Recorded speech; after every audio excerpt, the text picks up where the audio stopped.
Hi, and welcome back to part 2 of my Cannabis and the Chakra series. Today we're going to be talking about our sacral chakra. So in the first video we talked about our root, which is at the base of your spine, and now we're moving up to the second chakra, which is between the root chakra and your belly button. So it is just under your belly button. This chakra is responsible for your sexual organs, whether you're male or female, doesn't matter. It's responsible for that area. And it's responsible for your emotions, your creative energy, your sexuality. And when your sacral chakra is balanced, you're just someone who radiates warmth and playfulness and good humor. So yours might be out of balance. If you've ever, if you experience body shame on a regular basis, you're always hard on yourself and, talking negatively about yourself. And that's something I'm very guilty of, but I became conscious of it. So I'm working to heal my sacral chakra, and I'll give you some tips after on how to do that. So if you experience body shame, or you grew up in a strict household, where you were kind of stifled and not allowed to do a lot of stuff that'll impact your sacral chakra health. Also, if you've ever experienced any sexual abuse or kind of a dysfunctional sexual life in the past, and also toxic relationships can also hinder your sacral chakra. And also, if you are someone who grew up in a religious household where, your sexuality was kind of shamed, no sex until marriage, etc. You're taught to abstain from sex, that sex was bad, things like that. So yeah, some of us are conditioned to have a very unhealthy relationship with that part of ourselves, and through sacral chakra healing, we can then heal everything else that comes with that. So like I said, it's the center of our emotional, creative, and sexual energy. It also regulates passion, pleasure, and sexual energies. And sexual energy is actually a very powerful energy for manifesting and things like that. And I've learned a lot from my friend Michelle Torrance. She's a sexual alchemy coach. And since learning to track my cycles, if you're a woman, I highly recommend connecting with Michelle. She's amazing. She has a podcast as well, the Rising Goddess podcast. Check her out because she does a lot of work in that area, and she talks about all this stuff, and she has a much deeper understanding of this than I do, so I'm just giving you the base ideas so that you could go out and learn some more. So signs of an unhealthy sacral chakra is kind of like addiction to pleasure. So that's food, sex, gambling, addicted to work, alcohol, drugs, buying things. You're just addicted to that good feeling. So, but it's to a point where it's an issue. You're buying too much, or stuff like that, eating too much, also too much bad stuff. Also, if you feel emotionally numb or cold and have a lack of emotions, that's depleted sacral chakra. And also on the other side of it, if you're hypersensitive, which I am as well, so I'm just working through my sacral as I'm teaching you guys all this stuff. If you have an overactive sacral chakra, you're going to experience a waterfall of emotions, and you won't be able to control them, and they just kind of come out, and you're not in control of your emotions, kind of thing. So same thing with your sexuality. You're either going to have a super low libido or a super high libido, depending on which side of the spectrum that you fall on.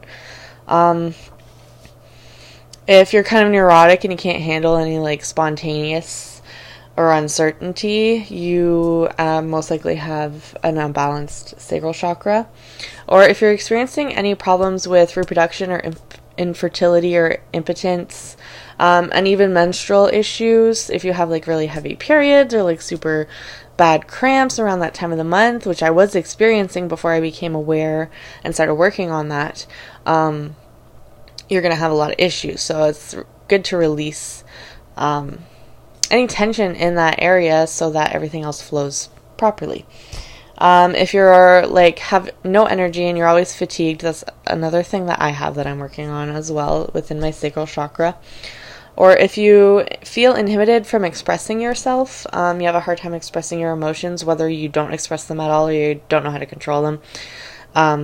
any like issues expressing your emotions could be a result of that. And also, if you're an overthinker and your mind is just so full of clutter that you're unable to be creative because there's so many ideas going on in your head that you can't like let any of it out. So that's a big thing too with your sacral chakra. It's tapping into that will help creativity flow better through your body, through the energy centers in your body, and out into any creations that you want to put out in the world, whether that's writing a book or a painting or, you know, knitting, anything, just creating something, being creative.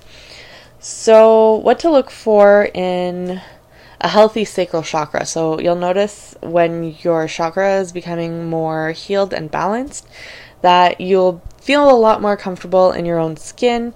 You'll no longer struggle with any like either an overly active sex drive or low sex drive. You'll be like kind of right in the middle in your happy place, like the sweet spot kind of thing. And you won't have any guilt or shame around that area of your life anymore. And you'll honor your sacred sexuality. So you'll have like a really healthy balance in that area of your life. And when you can enjoy the pleasures of life and you're able to be creative and flow and put creations out into the world, and when you're emotionally grounded, so you know when to, you know, show emotion and when to hold back a little bit, you know, you have a better balance in that area as well. So let's talk about what we could do to help heal the sacral chakra. So one thing that's actually super powerful, and I really like to talk about this because physiology changes your psychology. So if you're always hunched over and, you know, sad, and I notice myself doing this, and I don't do it consciously, it just happens. If I'm like sitting at the table or something, I always end up like hunched over and like all like, you know, sad looking, even though there's nothing actually wrong at that moment in time. It's just my posture, right?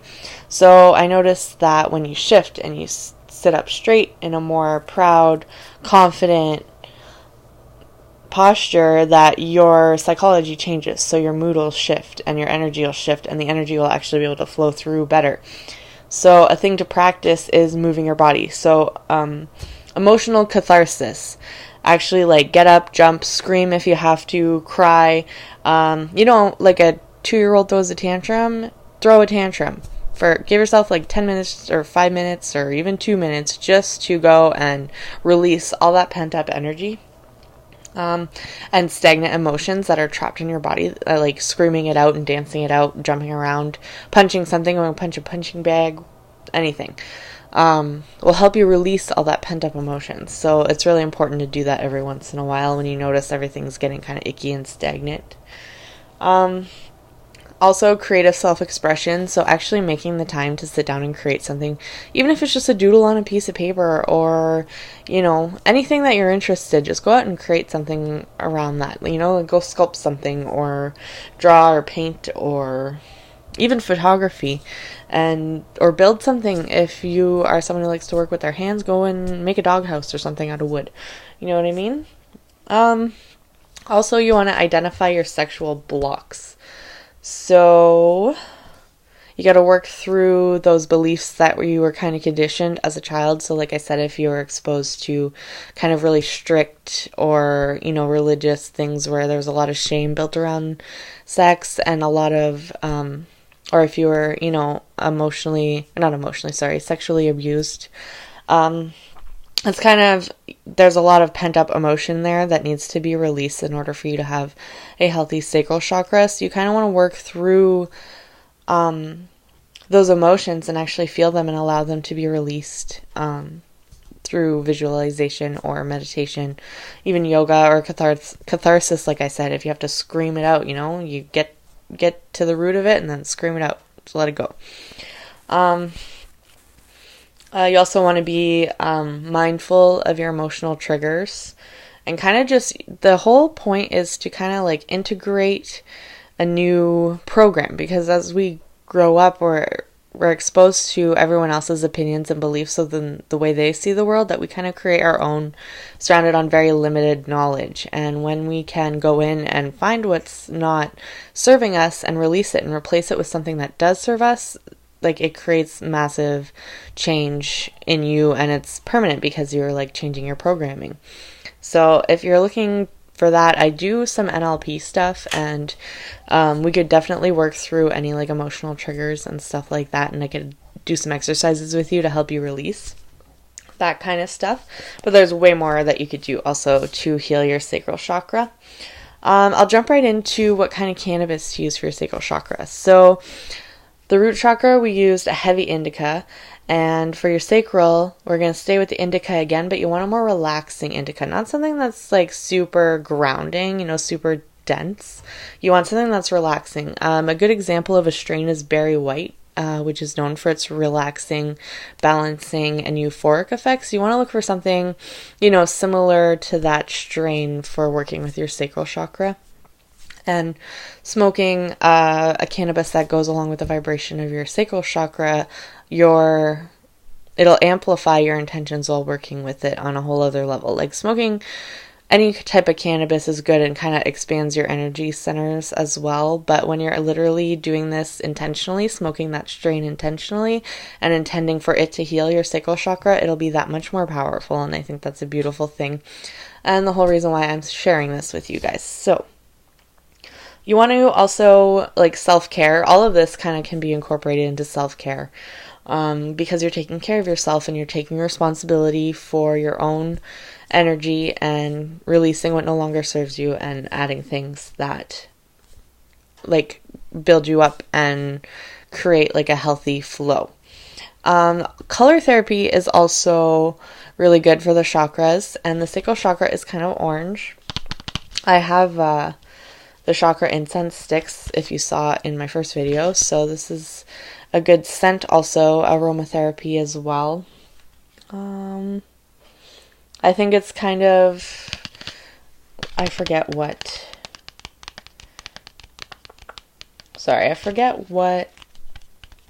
scents are good, but obviously this, I'm not sure what this smells like. Maybe jasmine. I think jasmine was one of them. I don't know, but it smells really good. Anyway, so orange is a good color, even like lighting it with an orange lighter, you know, just associating those colors. There's also some stones or crystals you could use as well. I can't think of them all off the top of my head, and I don't think I wrote them down, but I know citrine was one of them. Just holding this while you meditate, or, you know, putting it over your sacral chakra and just intending for it to heal can be very powerful also. And also anything kind of like in the peachy skin tones. I'm not 100% sure what this stone is. It was just a little polished stone my husband got me. Yeah, we aren't sure what it is, but this could also go along with that too, just because of the color, the skin tone kind of color. I think it would be good for the sacral chakra as well.